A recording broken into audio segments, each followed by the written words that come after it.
Proving the Bible with Science, a Bible Study of the Truth by Louis the 21st.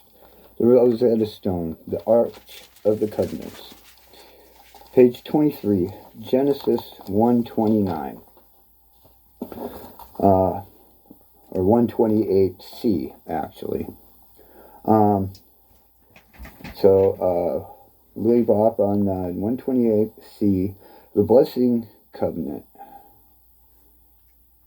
This blessing was a covenant back then. This is one we probably need to redefine nowadays, since there's a limit of how many people can be on the planet. But that's future discussions. Be fruitful and multiply. Very important to us. This is the covenant that was broken. The one law that God left Adam and Eve with. Said, make me some grandchildren. Simple. So you got to understand this at the conclusion of 128. Murdering your kids is not right. It was just one little line. Abortion finished it is murder. Bible study. A piece of Bible. So, okay. It's your decision. Nobody else can make it for you. Genesis 1:29. And God said, Behold, I have given you every herb bearing seed which is upon the face of all the earth, and every tree which in which is the fruit of a tree yielding seed. To you it shall be for meat. Now, meat isn't the right word. It should be manna, because manna is meat. Manna is also things that keep you warm and other things. Oxygen. But the real word from back in that day would have meant manna, something that sustains you. I'll probably have it in the Bible study, but bear with me as I double do it. Okay. Scripture's manna as well. 129a. First off, there is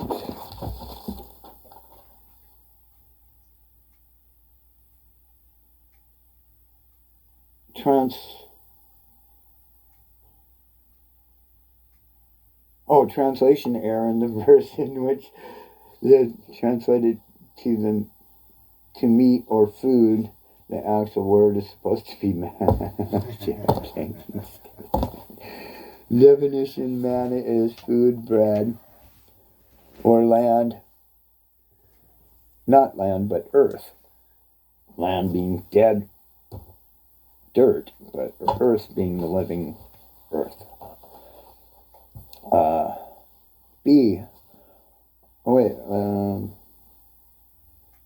Matthew, Jesus says,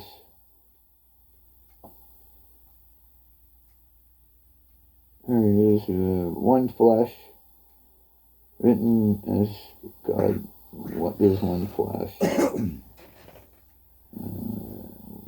Matthew 1:27? What is that, 1:27 in Genesis? Oh, no, that's coming.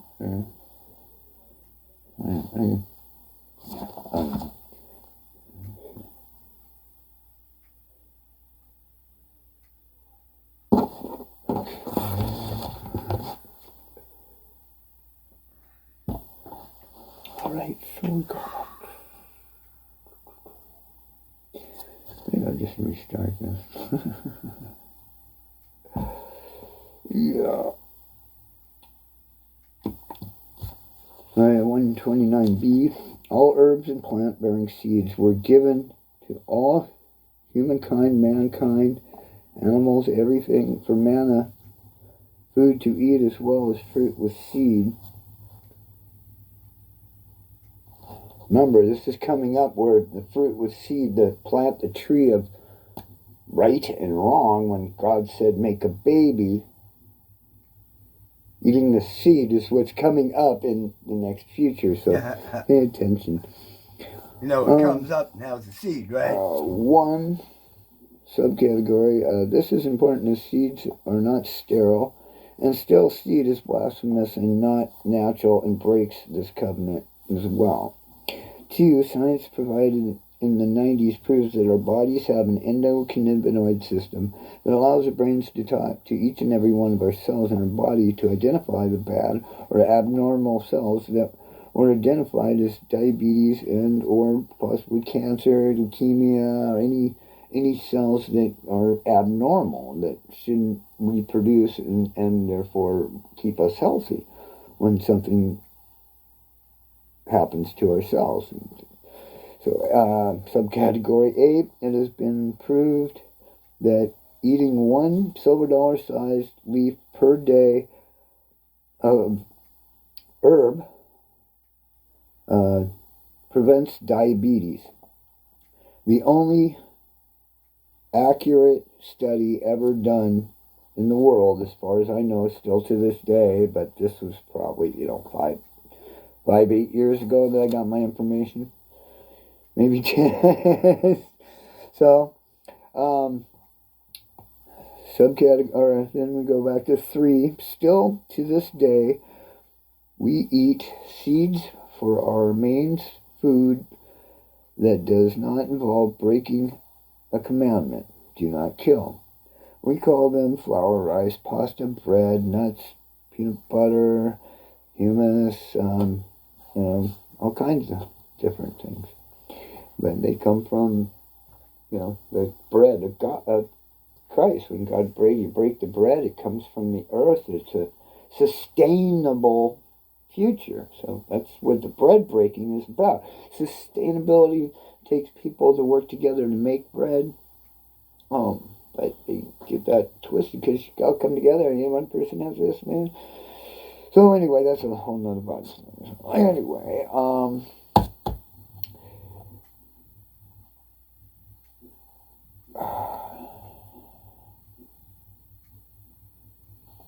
so 3, still to this day, we eat seeds for our main food that does not involve breaking a commandment. Oh, I just read that. Okay, never mind.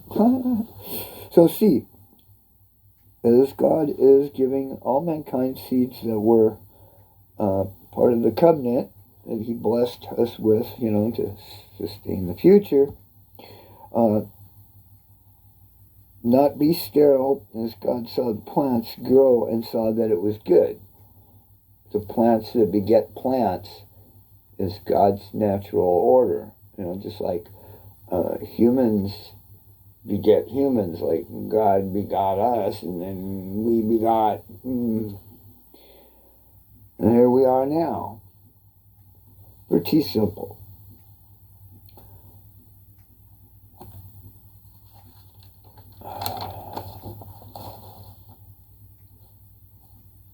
So, page 24, Genesis 1:30.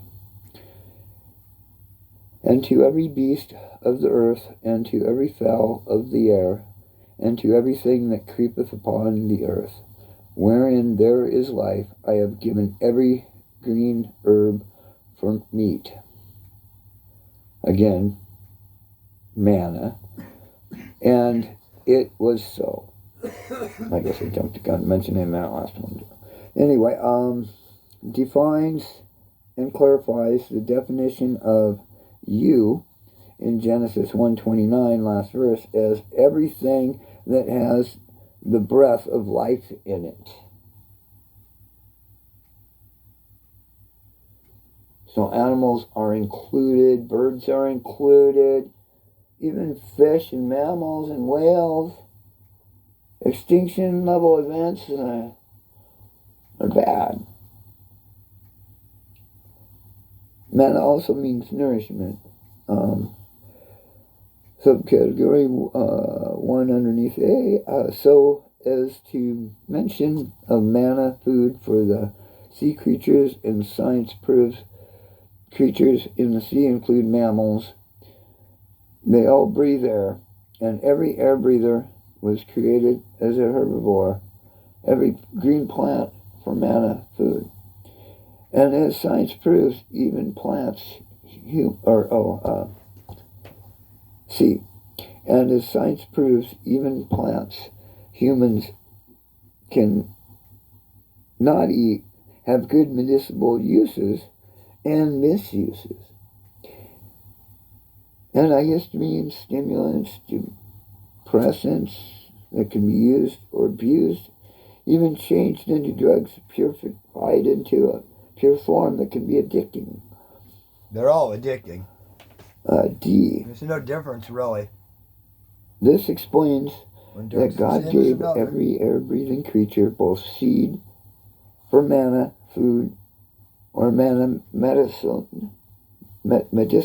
purposes. This includes insects, humans, and other mammals, marsupials, etc., air breathers, warm-blooded, even the cold-blooded creatures. They're all God's creatures. Covenant 1. Every creature has a right to eat, is what God is telling us by saying, blessing all the creatures, and it was so. So if we're not blessing all the creatures with being able to eat, that's evil.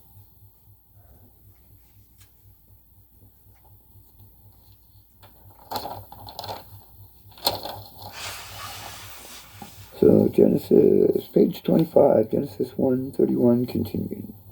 B, again stating there was evening, night, and there was morning, day, is reinforcing and proving that during the whole time of creation, God is keeping the first covenants of day, sun, and night, moon, in Genesis 1:3. And Genesis 1:14, 15, and 16. Subcategory 1, here God is demonstrating their love by keeping their word, promise, covenants to both humans and all life that is.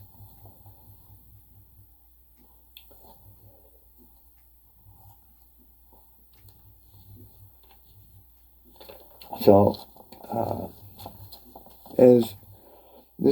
we've got to go 3 more to really get the end of Genesis 1:1. So, I'm going to go into Genesis 2:1 now. A, science proves. Oh wait, I forgot to do the last reading, didn't I? 31 was, and God saw everything that He made, and behold, it was very good. And the evening and the morning were the 6th day. Okay, and so at this point in time, God's down here in a body. Remember? In chapter 2, which is still continuing chapter 1. Thus the heavens and the earth were finished, and all the host of them. Saying, okay, I'm going to take a break. The host being God, right? Saying, all right, I'm done. All right, I want to check stuff out.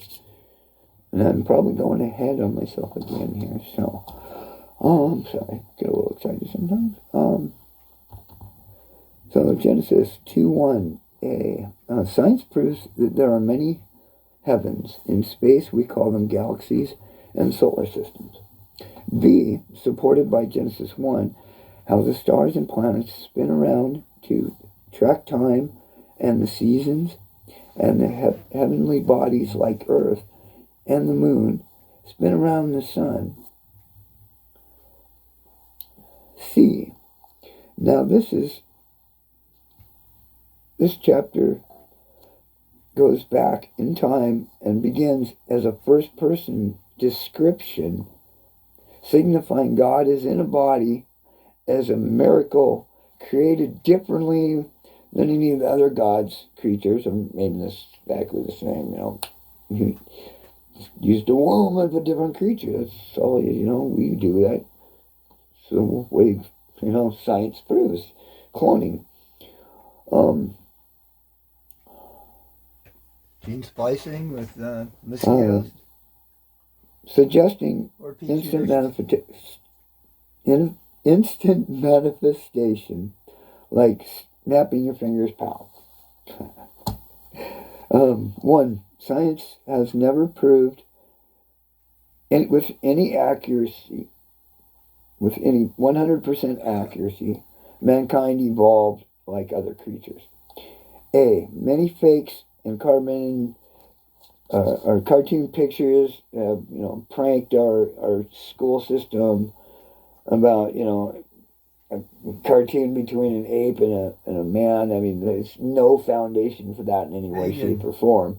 I mean, that's not even a supported by anything. Religion. It's like, the moon is cottage cheese. Yeah, sure, you betcha. So there's all kinds of fakes out there, and never any proof. So it's just a guess, not a fact. Not even a halfway supported guess. 2:2.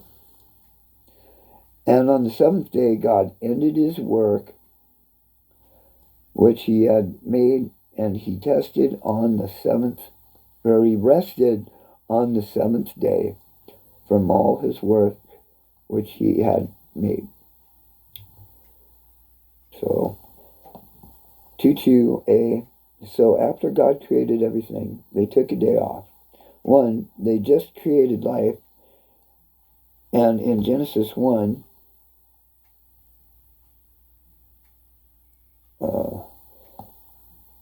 so category 1, as they just created life,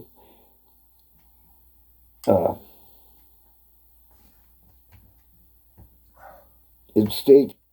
Now, this is the God particle, and God, the creator, that holds the God particle together, his son, the other half of, and Lilith, the one half of, that we call antimatter, this God particle. So God, the creator, is using the God particle to create a new life form. That's why it's they. But it's the creator who is the one in charge. And that would be he. Yeah, let's start over here. So category 1, as they just created life, and in Genesis 1, it states that again and again God saw it was good, which supports spending their day off here in person, in real life, in a body, to tell this perspective, a first-person perspective, which is now different. So, Genesis. See, also at this point in time, God would need to create the quantum entanglement of having two children. The Son, who's created already, one would be sitting in the place of the God particle, keeping creation going at the same time God was here using the God particle to create a body. It's simple but complex, but it's pretty basic and easy to understand. 2, 3, and God blessed the seventh day and sanctified it. How did he sanctify it? How did she sanctify it? They came here. Because that in it, he had rested from all her work which God created and made. In it, he had rested from all their work.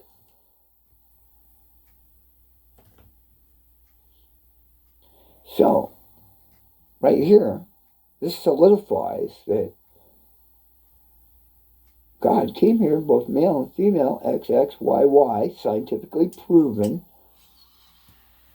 made Adam, and then, can have two males. I'm sure there's some scientific saying that, it is possible that they would. So, thank you very much, and I hope you enjoyed my Bible study. Oh, I forgot. In conclusion, so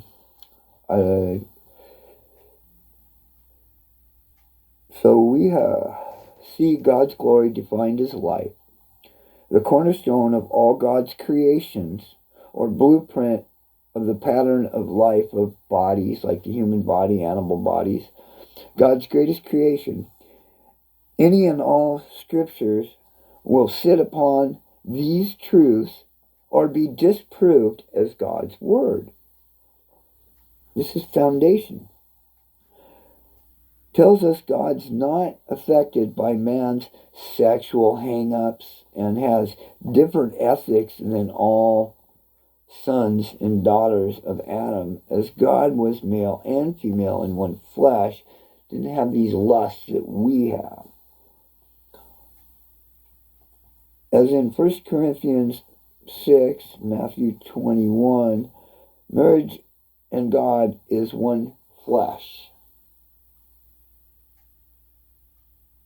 And we get married so that we can be one complete person instead of two halves, running around feeling empty all the time. But we also got to remember, you got to put that into the relationship, not just keep sucking out of it. It's not something you take from. Love is something you give into.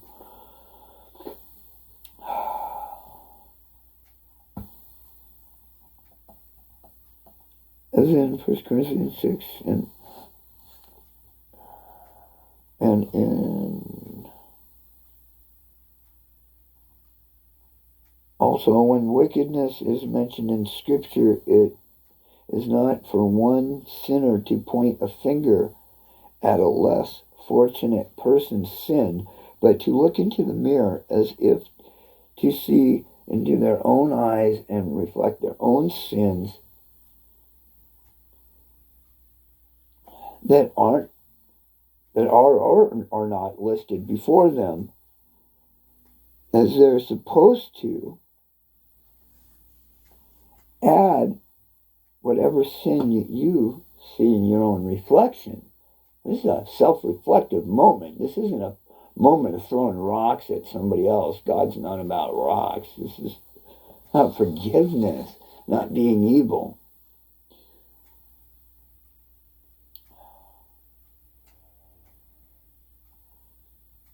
It is not for men that sin to use to judge any other sinner unless they wish their sins to be judged upon the same guilty verdict. So, if you judge somebody else, you're guilty of their sins, and you're basically taking their sins upon yourself and giving them forgiveness by default, and you're taking on their sins. I mean, why would you do that? That's just evil and vile. So, in conclusion,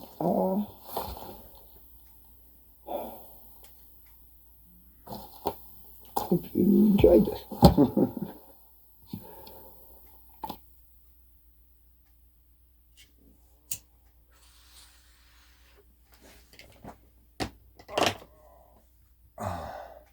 And on that note, if there's anybody out there who I've hurt in any way, shape, or form, I'm sorry. Please forgive me. And please, Lord, please forgive me.